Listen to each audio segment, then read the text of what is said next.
I lived right down the road from here. And I remember walking outside of my house, and there's these 2 massive trees right outside of my house. And I walked out, and Cal, I'm not lying to you, I fell to my knees. And it wasn't, I didn't trip, I fell to my knees. And I physically could not get up. And the sun was sitting right there. And I was just like, what is going on right now? And I just remember going, there was this piece of me, and just inside, something just turning. And I remember putting my hands out, I'm like, Lord, here you go. Do with me what you want. I said, and I confessed, I'm like, Lord, I'm a sinner. I don't even know what I was saying. I had no idea what I was saying. And just saying, Lord, I want to put my hope and faith in you. Lord, like, you are the king. Do whatever you want. And I stood up, literally, like I had no desire for alcohol at that point. I walked in, I was like, babe, we're going to church. Like, we're all in. And like, it was just, that was the defining moment. Welcome to Cal's Corner Ministries. I'm Cal. This is real talk about real life through the lens of faith. No sugarcoating, no pretending, just honest conversations. God's truth and how it actually plays out day to day. If you're trying to walk this out in your life, you're in the right place. Let's get into it. Hello again, everyone. It's Cal here from Cal's Corner Ministries, and welcome back. We've taken a little bit of a hiatus to kind of get my body put back together. Another little surgery here along the way. So we've been gone for a few months, but we're back.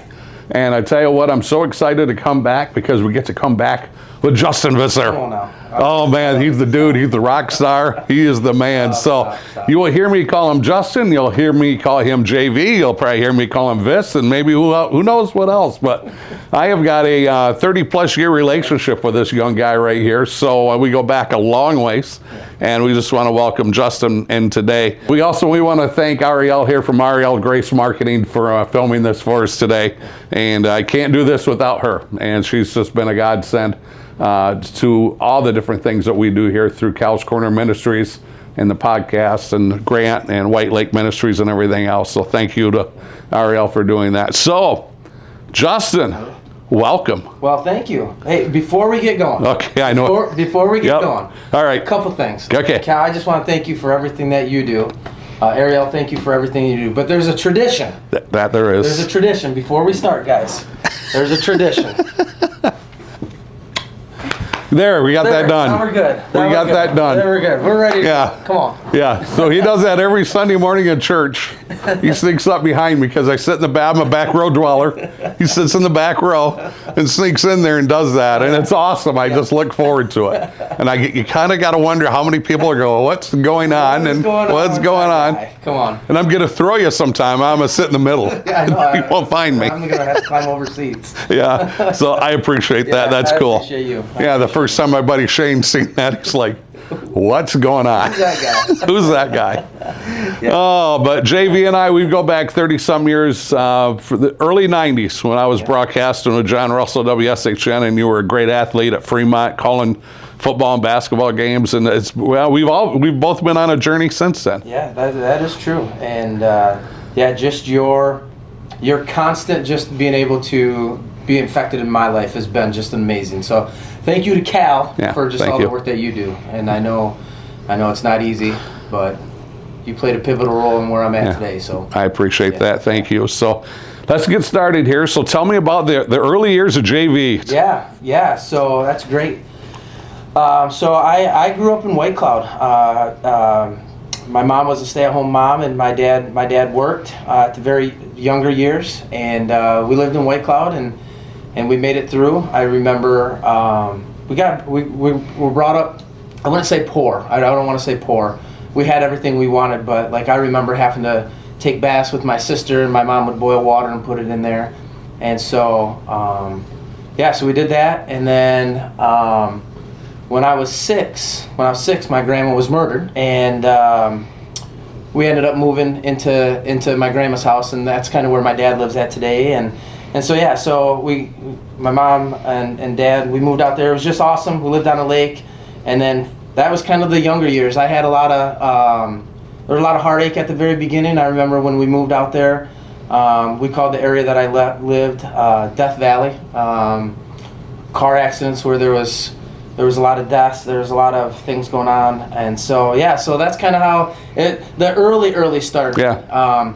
My dad was awesome. My dad was a man that could fix anything, so I always got to be out in the garage with my old man and watch him do things. My mom was a little tiny young lady that could whoop me pretty good, so when I got out of line, she took care of me. So, Yeah. But yeah, so that's kind of what we did. Wasn't brought up in the church or anything like that, so we just kind of survived. So yeah. I know, and I know that. I now know, I probably knew this before, but I now know where your mechanic skills comes from, because you fix a lot of people's vehicles. Yeah, we do, yeah. I don't know if I'm a mechanic, but I do try to help. Matter of fact, I got a scrape right here from working on a car yesterday for people, so just trying to help out wherever I can if I'm able to do that. Yep. So, yeah, that's cool, because I know you probably don't charge a whole lot, and you probably don't want a lot of people to know that, but I know you do a lot of things for a lot of people. Yeah. I think we've been, God has blessed me with the ability to be able to do those types of things, and don't ever want to turn your back to it. So, yeah. So basically, when you said you moved to Fremont when you were 6? Yep, moved to Fremont when I was 7 years old. Yep, moved over here, and then started here, and then we transferred over to Fremont schools, and that's when we started coming over here to Fremont School District. Yep. So, Tell me about middle school. Yeah. So middle school.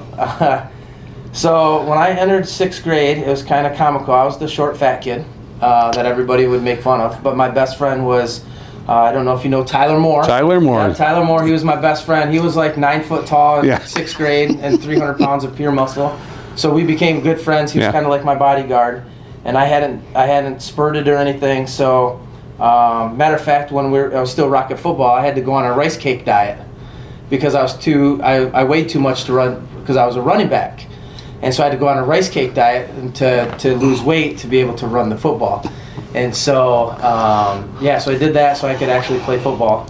And then I finally spurted up, and then 7th and 8th grade is kind of when, athletically wise, is when my body came into to be able to start doing athletics at a level that I wasn't used to. So, still hadn't been brought up in church or nothing like that. So it was just doing sports and trying to pass grades in school. So I wasn't an athlete. I wasn't the smartest guy, I would say that. I didn't put myself to too much education. So. I understand that very well. Yeah. Talk about high school. Yeah, so high school I would say was a great time. Athletically wise, we'll talk about athletes. Athletic wise, with my group of guys that came through Fremont High School was probably, I might offend some people, but I would say probably one of the most athletic group of men that came through that area. So football, we were the first football team that ever made the playoffs under Coach Roan. Baseball teams, we always do good. High school basketball, it was always between us and Grant in the district finals, and I think we split 2-2. Sorry, Coach Scheidman, or Scheidema. But yeah, so it was a great time. During that time, what was really awesome was there was a lady, her name was Julie Gardner from Fremont, who saw maybe some struggles that I had, and I don't even know if I understood them. And she invited me to come over to First Baptist Church in Fremont, and she started to walk alongside me, and that's my first encounter with going to anything with the church. And so Julie was she didn't do the work, but she pointed me to where I needed to go. And then from there, like I said, played football. I was a small guy, but I was a wide receiver.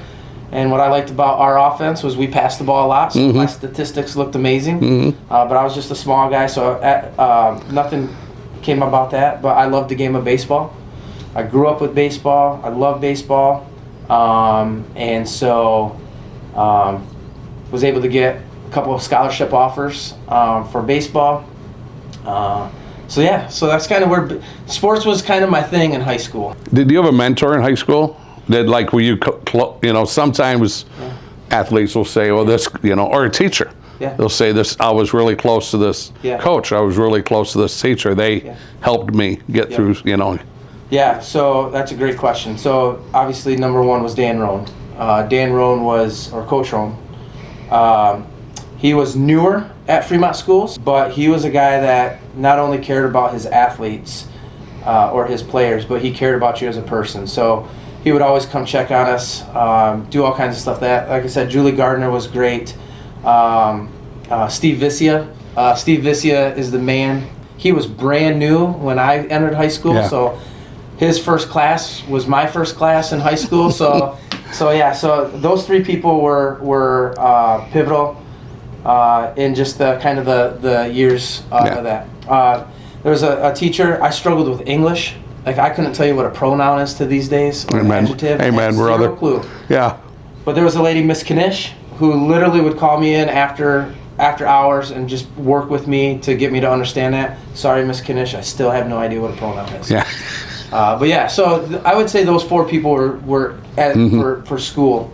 But honestly, my dad was my number one cheerleader. My dad was, he never missed a game. I'm gonna cry. He never missed a game. He he was there, and so so like my dad was my hero. So Oh, no, I get that. yeah, so Yeah. Okay, so college. yeah. So that's great. So I had a couple scholarship offers. I actually was went and tried out for the Bats. That's a Cincinnati Red AAA team. Went to Central Michigan to try out for them. I actually was able to get an offer, and I actually turned it down because I knew in high school that I wanted to go into law enforcement. And so I want to back up a little bit. That's fine. No, we can do that. If you don't mind. No, hey, every vehicle's got a reverse. We do that. So I love this. So when my grandma was killed, when my grandma was murdered, there was a deputy, and I couldn't tell you what his name was. That I remember I was sitting on a bench in White Cloud at the house, and this deputy had came up to me, and he made the comment that I was going to be a good deputy one day, and it just stuck with me. And so I kind of always in my mind knew I wanted to go into law enforcement. I knew it since I was 6 that I wanted to go in law enforcement. So when I got into high school, and Officer Matt Hendry was the school resource officer, and I started talking to him about law enforcement. And so then I was able to start doing ride-alongs at 18 years or 17 years old at the city of Fremont. And so I just started doing ride-alongs and got my just my adrenaline going about getting into law enforcement. So I turned down a lot of scholarship offers and a lot of things because I ended up going to the police academy right out of high school. So I had to burn a year because you have to be 21. So I ended up going to MCC because it was free, and then I transferred over to West Shore Community College where I just went straight to the police academy. So my college was, I didn't play sports, I didn't do anything like that because I knew that I wanted to go in law enforcement. So kind of wasted a year, went to the police academy, and literally graduated in December, and my 21st birthday was in January, the following month, and I had been hired at Fremont Police Department prior to my 21st birthday. So my 21st birthday, I was actually working at Fremont Police Department on a night shift. On your 21st birthday? On my 21st birthday, yep. Wow. So any regret not going back and playing college baseball? So that's a great question. So I don't have any regrets. Okay. And I'll tell you why. There are 2 reasons why. Number one, I knew I wasn't good enough to play at that level, and I didn't want to commit myself to that level because I had a burning desire to go in law enforcement. And so I think the burning desire of that time when I was 6 years old and that guy saying, hey, you're going to be a deputy, superseded the fact of, hey, I can play the game of baseball. And I knew that was going to be over one day. Like, you can only play so long. I knew I was never going to go any higher than whatever. But I knew I could make a career out of law enforcement. Yep. Yeah. And so that's kind of where I did. I love the game of baseball. So, but I knew that was a direction that I needed to go at that time. That's great vision and maturity from an 18-year-old kid. Yeah. You know what I'm saying? Yeah. You know, and like I said, I had to talk to a lot of people. I talked to my old man who was my coach from the beginning, and just was like, hey, listen. And it was great because his advice was like, do what your heart tells you. You know, what is it you're feeling? If you're not convicted to do this, don't do this. And so that's kind of the route that I got through out of high school into college. Okay, so I'll tell you what, we're going to take a quick break. Okay. You're listening here to Cal's Corner Ministries. We'll be back in just a moment. Welcome to Great Men's Ministries, where men come together to hear stories of faith, to be encouraged, and have fellowship. Join us every second Saturday of the month at 7 a.m. at the Grant Depot. All men are welcome. And we're back here with Cal's Corner Ministries and JV, Viss, Justin Visser. We got all the names covered. Oh, so you go into law enforcement in Fremont PD, and how long were you there before you transitioned to your next job? Yeah, that's great. So I started in Fremont in 2003. I was part-time there. And then I got hired part-time in the city of the city of Newaygo. And then I got hired part-time at the sheriff's office. So I was working 3 part-time jobs that first year. And then in 2004, following year, Sheriff Mercer called me up on a Friday and said, "Hey, do you want a full-time job?" And I was like, "Yeah." He's like, "You start on Monday." And so I had to call these other police departments and say, "Hey, I guess got a full-time job offer." And so since April of 04 is when I started full-time at the sheriff's office. What was that adjustment like? So honestly, when I was part-time at 3 places, there was one point that I had worked 161 straight days. Oh my! Because I was part-time, so I was picking up shifts at all the places that I could do. Because you're 21, what do you want to do? You want to work, and you want to just do things, and you want to, in law enforcement, you just want to go. So I was picking up shifts at Fremont. I was picking up shifts in Newaygo, picking up shifts at the sheriff's office. And so when I got hired full-time, I was like, I get a day off. And so the adjustment was it was kind of a reprieve because I actually got days off.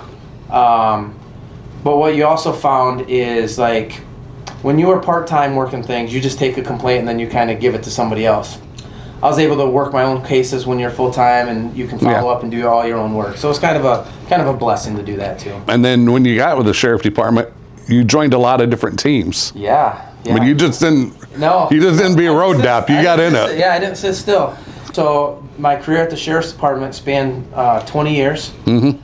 In that, I was on the dive team since 2006. So I was on the dive team from 2006 until I retired. I was on the SWAT team for 8 of those years. I was the shield guy, so I carried the shield. I was the front guy. I was the bullet sponge, as they call it. So luckily I was never shot at. So I had that. I was a traffic car at one point. I worked part-time but worked in the detective bureau for a short time. We started a program with abandoned vehicles in Newaygo County that I got to be part of. Did the salvage vehicles, so if cars were crashed and people had to renew them, I had to review the car to make sure it was put together right, do all the paperwork. At the very end, I actually ran the dive team. I oversee the whole dive team. So there was just a lot of things. The only thing I didn't get to do was the K9. So it was awesome. Yeah. Yep. Give me a couple of highlights out of those years. At the very end of my career, it was funny because they used to make fun of me. They used to call me the hands of death, because anytime we'd go and I had to give somebody CPR, they always died. And so a lot of times we'd go to a scene and they'd be like, "JV, you're not touching this." I mean, and I hate to say it, but it was true. I mean, I was 0 for whatever. And I remember I was outside of White Cloud and I was driving back to the sheriff's office, and we got a call at the Commission on Aging. And this was literally this was right after, and we'll talk about this later, but this is right after I finally accepted Jesus in my life. And we get a call, said, "Hey, there's a man that had a heart attack at the Commission on Aging. We need whoever to go there." And I was literally the first scene, and I get there, and it was a guy that I knew, Gordy. I've known Gordy since I was just a little guy, and he had the Widowmaker, which nobody survives in. Right. Yeah. And I just ripped the shirt off. We started doing CPR. Finally, other people got there. Sergeant Frericks got there. We hooked up the AED. We worked on him for 45 minutes. Got a heartbeat back, and he's alive today. And so I just remember in the midst of just, your mind changes in the midst of this.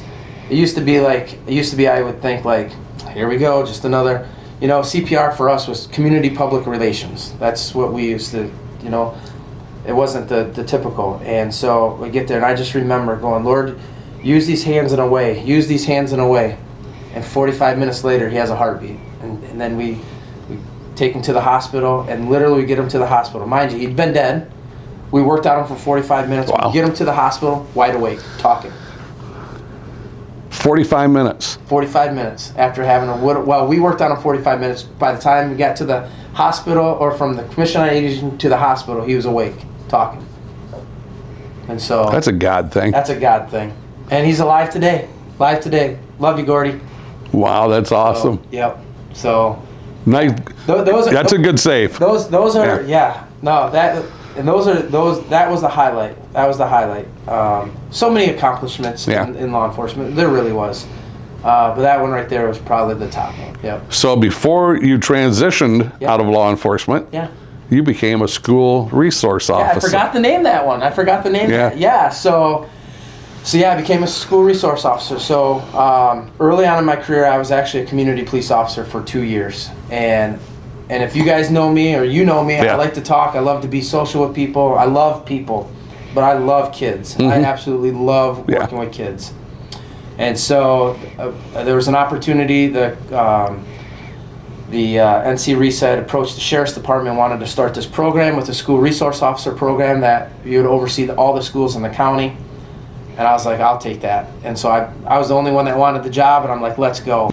And so I actually covered every school district in the county as a school resource officer. I have a school district a day. And so I got to work with each individual school districts, primarily truancy.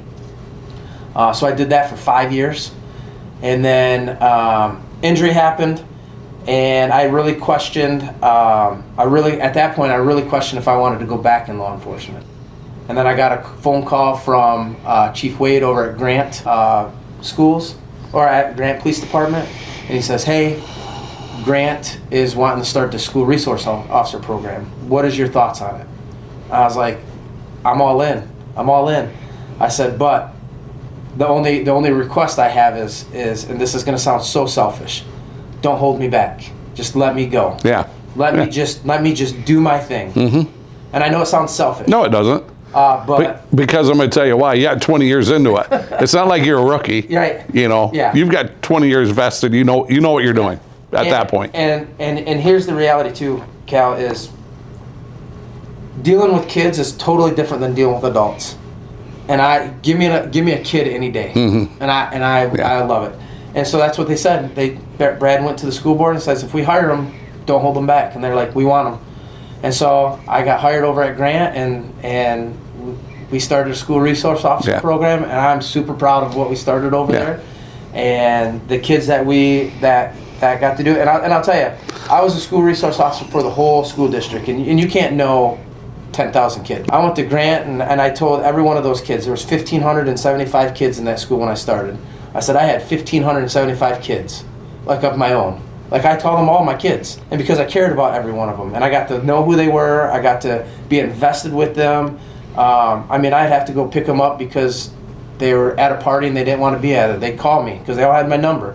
I said, all right, meet me down the road. I'll come pick you up, pick them up, bring them home. They'd call me, hey, I just broke up with my girlfriend. I'm feeling sad. Hey, let's walk through this. I mean, it was those types of relationships that was impactful. So. You made them, and being a Grant guy, you made a massive impact on the youth at Grant. I mean, so much so. I mean, I know this past weekend. I mean, you're making, you're still making impacts because of, somebody reached out to you on Sunday. Which was amazing. That's cool. So anything else police-wise before we transition? I think, no, there's, police work is up and down. I mean, there's good times and there's a lot of bad times. We'll probably get into this, but I had my struggles in the midst of all that stuff, so. So we can go two different ways. We can go struggles or we can go faith. So let's go struggles first. Okay, we're going to go struggles. You have to have struggles before, All right. So you are like a lot of people, men or women. You've had struggles, and it seems like we all struggle. Pastor Abrams said, Sunday. It's a perfect segue into this. We all struggle with something. We all have an issue, and you had one that a lot of us have. And why don't you talk about that? I want to first preference this. We like you said, we all have our struggles, but I do think the Lord can use those things in a mighty way for your testimony. And so when I first started in law enforcement, actually before I was in law enforcement, right before law enforcement, I was just addicted to alcohol. I was. And so I was kind of the closet guy. I didn't go out to the bars. I didn't do anything like that, but I was the guy that would be at home, and I had no problem with drinking to excess. And so, I mean, so I got into law enforcement, and literally on my days off, that's what I was doing. I was drinking. I did really stupid things, did all that stuff, but there was no doubt that on my days off that was what I was doing. I got, when I got married, I was still drinking a lot, and it got to the point where my wife had said, "Hey, you take one more drink, we're done." And so this was years and years and years in the making, and nothing that I'm proud of. But I'm thankful that I'm alive today, because I probably shouldn't be. Thankful that I'm alive today because I do believe that that's a testimony that we can say, hey, only by God's grace am I not addicted anymore. Because like we said, and we'll talk about faith, the day that I accepted Jesus Christ was the day all that stuff stopped. And so, but yeah, no, it was nothing for me to drink a 30-pack in a night and wake up the next day and do it all over again. And so, then sleep it off and then wake up and go to work, And so, yeah, so it was, like I said, nothing that I want to be proud of, but, that's what happened. Yeah. And, So you are telling me that you are human. I'm human, yeah. Yeah. I'm a broken man that's human, though. Saved by grace. Saved by grace. Saved by grace. Yeah. Yep. Gotcha. And how long, so you started to struggle with this your late teens. Yeah, probably when I was 18, yep. And that went on till, honestly, so I was 36. So short of 20 years. Short of 20 years, yep. So yeah, so 36 years old. Yeah. Yeah. So we're coming up to a defining moment in your life when everything changed. Everything changed. So why don't you take us down that road? Yeah, so I had been introduced to Christ when I was in high school.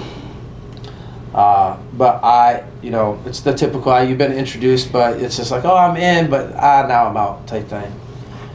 And I remember we started attending a church, and it just wasn't the right fit for us, so we had left, and then Harvest Fremont kicked off, and they were starting to do come into town, and they were sharing who they were. And my wife actually had been over to Harvest Spring Lake, and the day that went over there, and she liked it. She said, "Hey, Justin, you're going next weekend." I'm like, "Yeah, whatever." So I go over there, and they announced that they were going to Fremont. Well, I looked out, and there's this tattooed guy with a backwards hat, and he was one of the pastors. And I'm like, if he can do it, I'm in, right? And so we started going to the meetings and all that stuff, and then we were getting ready to start our core team here. And I remember, and I was still drinking. And I remember I had made a Facebook post, and it was me doing something stupid with a couple fingers in the air. And you can only imagine what those were. And I got a message from Pastor Eric here. He says, "Hey, are you busy Saturday or Sunday or whatever day it was? I want to talk to you and your wife." And I said, "Okay." And we showed up there, and I thought he was going to ask us to work with the kids or something like that. Hey, core team, we're going to be part of the church. When he sat us down, and in love, he said this, "How is your marriage?" And I was just like, ugh, gut punch. And in love, we shared our struggles, and I shared my struggles. And he shared the gospel with me. He just shared who Jesus was. He shared, all the things that Jesus did, and that I could do it right there. I could accept him right there, and I didn't. And I was like, okay. And I remember I went home, and that was the time I went drinking again. And I came home, and that was when my wife told me, you do this one more time, we're done. And I remember, I lived right over here. If you guys can, right over there, you guys can see that. I lived right down the road from here. And I remember walking outside of my house, and there's these two massive trees right outside of my house. And I walked out, and Cal, I'm not lying to you, I fell to my knees. And I didn't trip, I fell to my knees. And I physically could not get up. And the sun was sitting right there. And I was just like, what is going on right now? And I just remember going, there was this piece of me, and this inside, something just turning. And I remember putting my hands out. I'm like, Lord, here you go. Do with me what you want. I said, and I confessed. I'm like, Lord, I'm a sinner. I don't even know what I was saying. I had no idea what I was saying. And just saying, Lord, I want to put my hope and faith in you. Lord, like, you are the king. You are, do whatever you want. I stood up, literally, like, I had no desire for alcohol at that point. I walked in, I was like, babe, we're going to church. Like, we're all in. And like, it was just, that was the defining moment. And so then I was just like, all right, how do I do this church thing? Yeah. You know, I'm 37 years old at the time. How do I do this church thing? And so we started attending. And then there was a guy here, the tattoo guy that I was talking about, ended up coming over here. Pastor Dan came over here. And what I loved about him is he was just real and just was calling me out over and over on some things.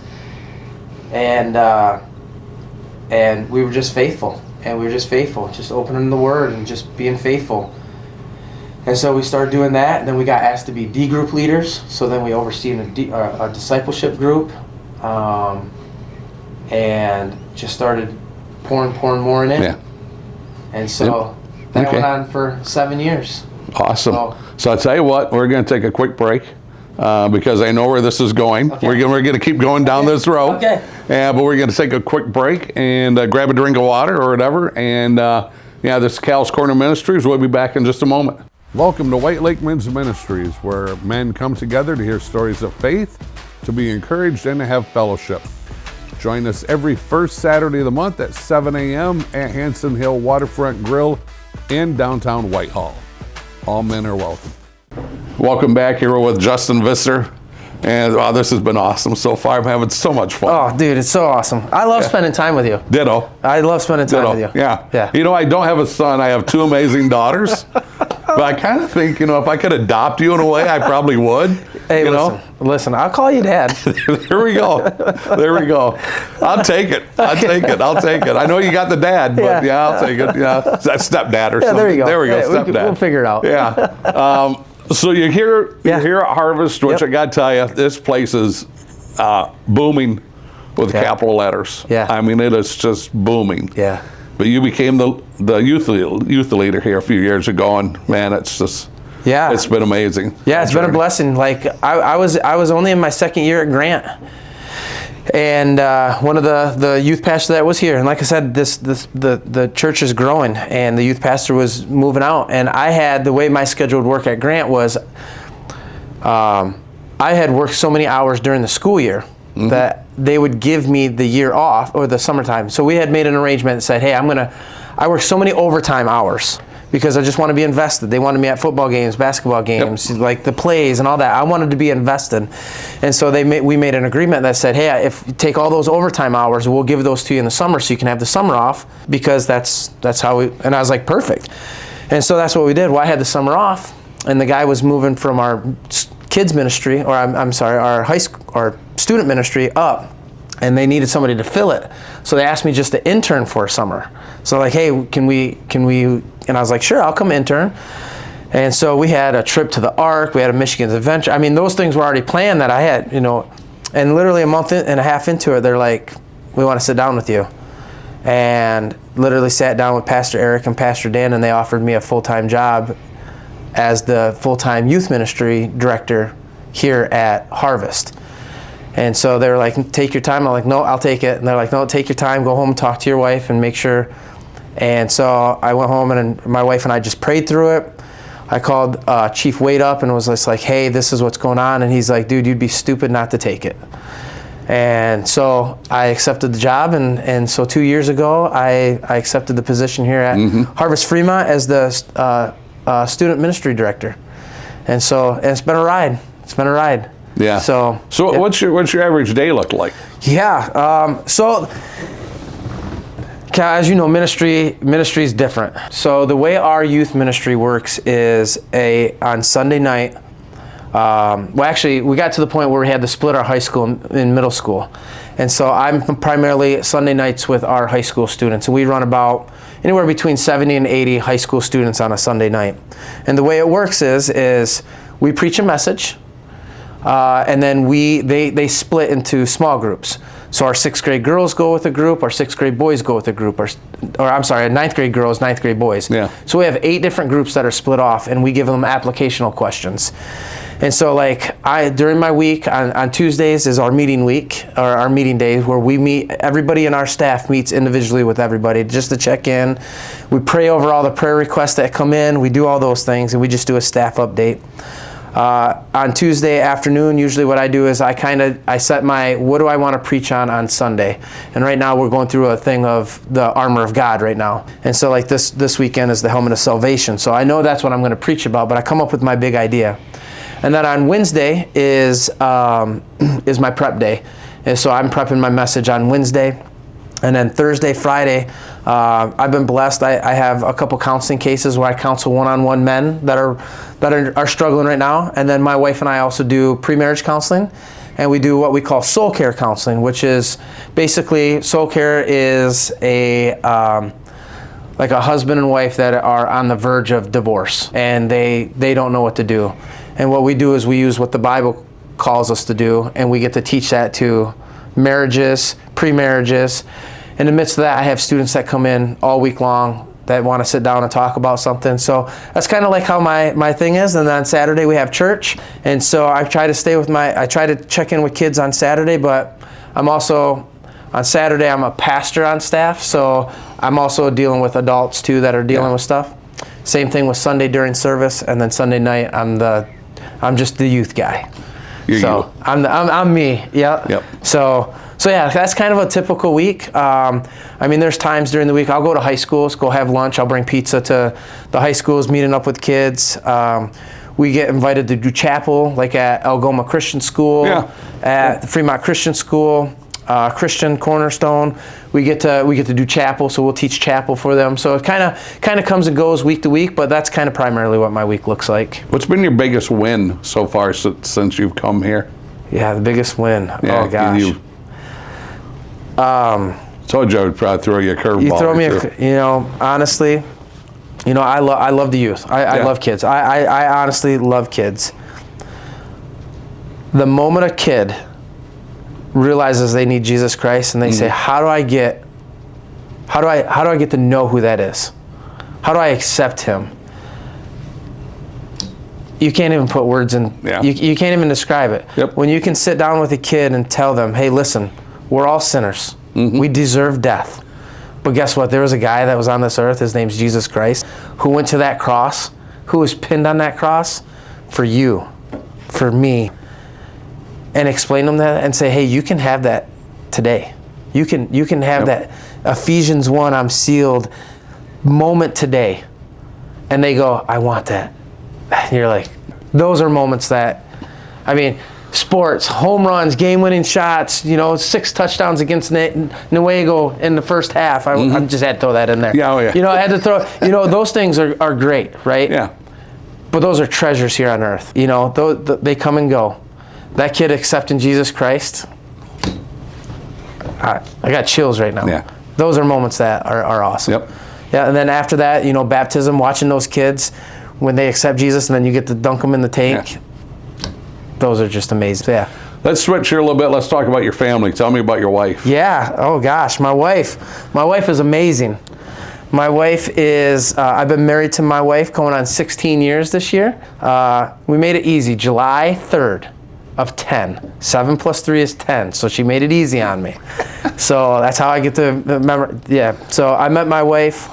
We knew each other in high school. But when I was in law enforcement, she was actually working at the hospital. And I was like, who's this? Yeah, I get it. Yep. And MySpace. I don't know if you remember MySpace. Remember just the name of it. Ariel remembers MySpace. She messaged me on MySpace. This was pre-Facebook. And she was like, hey, I heard you like me. I'm like, yeah, I do. And so we went out on a date, and literally we were dating and married within a year. And so we had that. We've had our battles. I'll tell you what, the first 8 years of our marriage was brutal. Was not good. But the last 8 years have been absolutely amazing. My wife is amazing. She is. When we say that God gives you the perfect woman, He gave me the perfect woman. Yeah, she's feisty. She's amazing, and she sings. Very well. Yeah. And listen, I will put her up against anybody. I told her, I said, if I'm on my deathbed, all I want you to do is sing to me. And so, yeah, and we got two, I'm sorry, I said two living with me, but I got 4 kids. Got my oldest, Bella, she's in high school. I got Hannah, who just graduated, and I got my 2 youngest, Ava and Boss, who are 8th and 9th grade, who are they're all just amazing kids. So, yeah. Your son? My son. Boss. Boss. How'd you come up with that name? All right, Boss, here we go. So when we had my daughter Ava, or when my wife was pregnant with Ava, we said, like, what are we gonna name her? And we could not figure it out. I said, all right, you write your top 3 names, I'll write my top 3 names, we'll see if it's, well, we both had number 1 was Ava. So we're like, Ava, okay, so that was it. So then we get pregnant with Boss, and she's like, you can name the son. And I'm like, yes. I was like, I want Boss. And she's like, Boss. I was like, Boss. So growing up, there was a mixed martial artist. His name was Bas Rutten. He's from the Netherlands. That's what I am. Like, I'm Dutch. You're Dutch. I'm straight up Dutch. I'll squeeze a penny, make a quarter, right? And so and he's Dutch. He was a world champion. And I was like, I want to name him Bas. And so I knew that he was on a TV station. He did interviews. And so I'm like, well, how do I get a hold of him? So I get onto Access TV. It was Access TV. Get on the interweb there, and it was Mark Cuban was the president. So I messaged Mark Cuban, the president. I said, hey, my name's Justin. At the time I was in law enforcement. I said, I hope this is going to sound weird. I am in law enforcement, so please don't think I'm being weird. I said, but my wife's pregnant, and I want to name my son Boss, but I want his permission first. And literally within 5 minutes, I get a message back. Well, unbeknownst to me, this is Mark Cuban, the guy that owns the Dallas basketball team, $1 billion Mark Cuban. That's who owned this. He literally responded right back to me. I had no idea. You didn't put 2 and 2 together. I wasn't putting 2 and 2 together. I was just like, I just got to email this because I want to talk to Bas Rutten. Literally, Mark Cuban messages me back and was like, hey, I just want to say congratulations. That's super awesome that your wife's pregnant. Hope it's healthy. I forwarded your message to Bas Rutten. I'm hoping that he responds to you. I'm like, are you kidding me right now? Are you kidding me right now? Well, like 15 minutes later or hour later, I can't remember, I get a message from Bas Rutten. And it says, hey, Justin, my name's Bas Rutten. And he goes into like the whole story, how he got his name. In the Netherlands, I didn't know you put a J-E in front of it, so it's Bas Hey, and it means the little one. So he was called the little handsome one growing up until you reach adulthood, and then they minus the J-E, and then you just become Bas. And so he's like, I'd be honored that you would name your son after me. So him and I communicated back and forth. We have my son. I sent him a picture. He posted it all over his Facebook thing. It was just like, hey, Boss Visser was born. Super cool. He sends us an action figures. To my son, says to Boss, just to know us bosses are really cool guys. His program on Access TV went on for a couple years. Every July during that episode, if it week before or week after, he'd give my son a shout out. Hey, happy birthday to Boss Visser. Just hope you're having so it's super cool. So yeah, so every year I'll send him a picture of my son with an update of how my son. Still every year awesome. I'll send him a message. He'll send me a message back, let me know how he's doing. So I know he's a busy guy, so I don't want to be that obsessive compulsive guy where I'm just like, hey, how you doing? You know. Yeah. So yeah. But yeah. Gotcha. So that's how I got my son Boss's name, and that's how, yeah. Where do you see yourself in 10 years? You said you were going to ask me this question, and I don't know. That's a good thing. You know, so honestly, if I was being selfish about it, healthy, you know. Amen. Healthy. You know, I do say this, like, Lord, use me in a way. You know, but if I want to be selfish, I'd still wish that the Lord gives me the energy to be with kids. And, you know, I'll be 54 years old in 10 years. You know, I mean, how cool it would be to be a 54-year-old youth pastor who still can run around and all that stuff. I have a desire for kids, so I do that. I want to, you know, I want my marriage. Honestly, I want my marriage to be. I want people to look at my marriage and say, what is it that they have? And we can say the only thing that we have is Jesus. And so, you know, those are the two big things. I hope one day I get to preach on the main stage. You know, we'll see. So do I. One day I'll get to do that. But honestly, whatever the Lord has, you know, I went into ministry with open hands. And here's the thing is ministry is messy. Ministry is busy. And I would have never known that until I got into ministry. Can I add something? Yeah. It's difficult. It's difficult. It's not easy. It's not easy. No. It's not easy. And, you know, it's funny because a lot of people think it's just a Sunday job, right? You show up Sunday. And I think, I mean, it's busy. It's busy. We're dealing with broken people. I'm broken. Yeah, we you know, all and so are. we just get to share the gospel with people. So, Yeah. I don't think I have a direct place where I go. I want to be open-handed to what the Lord has me. I'm going to be here in Fremont. Still hope. Yeah, maybe. Unless He says you're going somewhere else. Right. Yeah. Florida. I mean, if He tells me I'm going to Florida, it'd be fine. That's kind of where I just want to be open-handed. So here's a question for you. Okay. How do you refill your tank?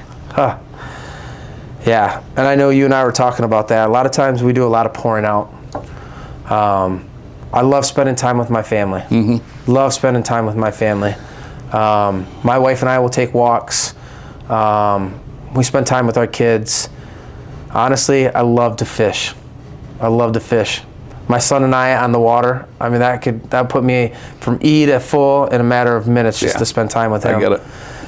So those are just my family. Honestly, just being home with my family.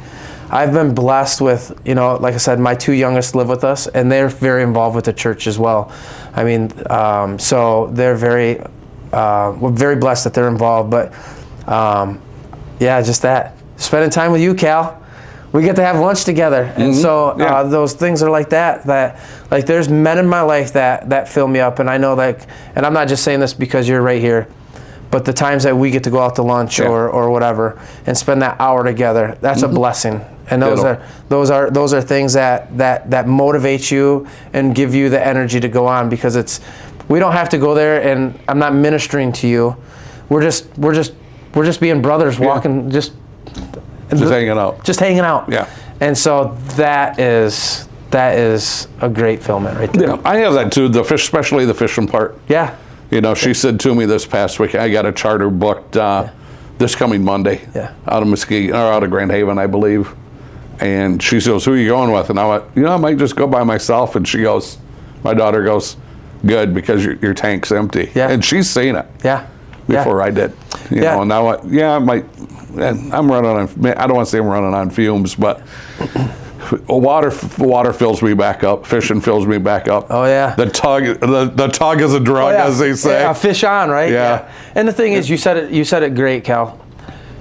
We don't realize we're on empty. Mm-hmm. We don't. Yeah. I mean, we're on the go. We're pouring in. And luckily we got people in our lives that can be like, hey, you need to get filled back up.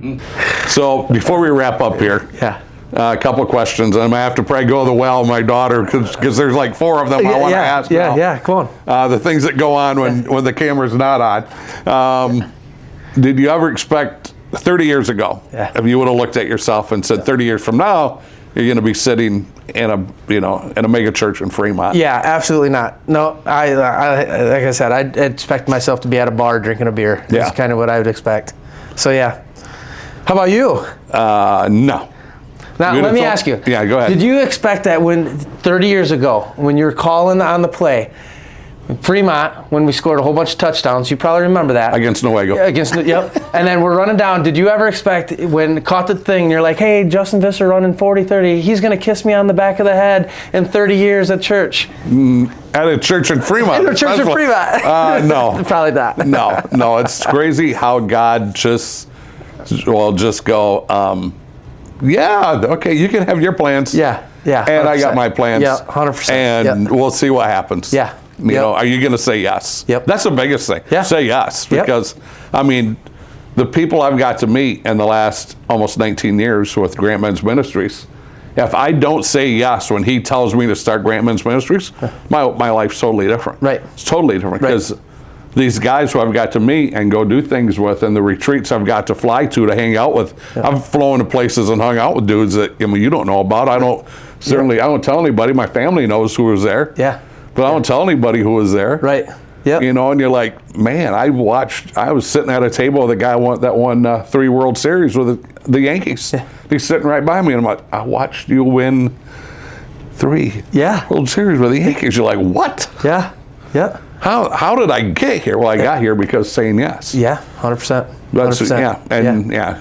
And I always said, you cannot give God Can't. You can't. It's impossible. Yeah. What is it that you always say? I don't have to. I get to. I get to. Our buddy Darren. I stole that from him. Yeah. I don't have to do it. I get to do it. Yeah, and I stole it from him too. Yeah, so. there we go. That's one of the best one-liners I know, right? ever. It's so great. Yeah. A favorite book of the Bible? Yeah, so it's funny. I love Matthew. Yep. I love Matthew chapter 5. We were just talking about this. I was in a study group, and we actually memorized all Matthew chapter 5, 6, and 7. Yeah. And so there's so much good in Matthew chapter 5, Yeah. Sermon on the Mount. So awesome. So I love Matthew chapter 5. You got a favorite verse? I do. Actually, I would say it's the one that saved my life, but I know that the Lord saves. Yeah. But a guy shared it with me, and actually I tattooed it on my arm. It's from Galatians 2:20. And it says, I have been crucified with Christ. It is no longer I who live, but Christ who lives in me. The life I live now, I live in the flesh. Or the life I live now in the flesh, I live by faith in the Son of God who died and gave himself for me. The good thing with that is we take the I's and the me's out of that and put your name in there. Justin Visser has been crucified with Christ. There's no longer Justin Visser who lives. So you just keep on putting that in there. And what it does is it takes the reflection and puts a relationship between you and him and what he did. He died to self, raised new in him. So love it. I love it. Yep. You have some more ink on your arms. I got lots of ink, yeah. I got Jesus on a cross, died on a cross there. Yep. And I got my new one here. That's the armor of God. Okay. With the lion. I got the wings of faith on my back. I won't show you. Okay. What's on your right arm? This one right here is actually a snake. It has nothing to do with it. It's a snake. Honestly, this is the same one my dad has. And when I turned 18, he was like, you can't get a tattoo until you're 18. He has that same exact tattoo on his left arm. So when we walk by each other, our tattoos are the same. So very cool. So yeah. Favorite thing to teach on? Favorite thing to teach on. I love to teach relationships. I love walking through relationships with kids. We do a series on it, and we do relationships with others, like opposite sex. We talk about sex. We don't hold that back. We talk about sex and the appropriateness and what it was designed for. We talk about relationships like friends and stuff like that. We talk about relationships in the world, like worldly relationships. But then we always finish it off with our relationship with the Lord, because none of the other ones will be glorified unless you have a relationship with the Christ and your identity is in him. And so I love teaching on that, and we talk about our relationship with the internet. I mean, we when I was in the school, they did a survey, and kids are subject to pornography in second grade, and so like we talk about that. And what the thing is we don't shy away from it. Don't want to shy away from it. We want to be truthful with it because that's what they're going through, but we want to share God's word with it. And so I love teaching on that stuff. I love teaching hard things. Yeah. Yep. So final thing. Yes. Anything that you want to add, anything that I did not ask you that you want to add? Whew, I'm going to ask you that question too. No, honestly, there's a thing in the book of Ephesians, and there's 2 words. And I'm going to let you guys look it up because I want you to find it. Because I know where it's at. I want you to find it. It's 2 words. And it talks about your brokenness. But then it says, but God. But God. So rich in his mercy. But God. And here's the reality is, none of us can do anything but God. And so I would give everybody out there that's listening, if they don't have a relationship, but God. If you're struggling with something, but God. If your marriage is a mess, but God. If you're having struggles like I did with alcohol, but God. Like, there's always a but God. So I would just encourage people to get in the Word, go to the book of Ephesians, and find that, where that's at. And so, yeah. Well, thanks for filling my tank up a little bit today. And it's not my gas tank, it's the spiritual tank. Come on. Because this has been good for me. God. Thank you. Thank you. I want to add one more thing. Okay, go ahead. One other thing. If we got time. All right. You don't like to get the glory for anything. I know you. I've known you for a long time. You do not like the pedestal thing. But I want to say this. As a 17-year-old boy playing sports, there was a man, you, John Russell, that took pride into knowing us, all of us. And it wasn't just to call the game. You knew us as people. You do that with sports teams. You do that with the Big Reds. You do that with all these things. Your commitment to us, I wouldn't be here. I wouldn't be the man, or I wouldn't be here without support and without what you did back 30 years ago. Wow. So I want to say, like, I know you don't like the sunshine and the glory and all that, but I want you to hear this. You get the sunshine and the glory because you do things that not a lot of people do. And it means the world just looking back and being like, I have a man like Cal Van Sinkle I can kiss on the back of the head. Yeah. And I don't just I do that for fun, but I do that because I love you. Right. Yeah. Because and I know you. that. Yeah. But I want you to know that you don't just affect me. You've affected hundreds, if not thousands of people. And so I just want to say thank you for that. Thank you. Thank you for the kind words. Yeah.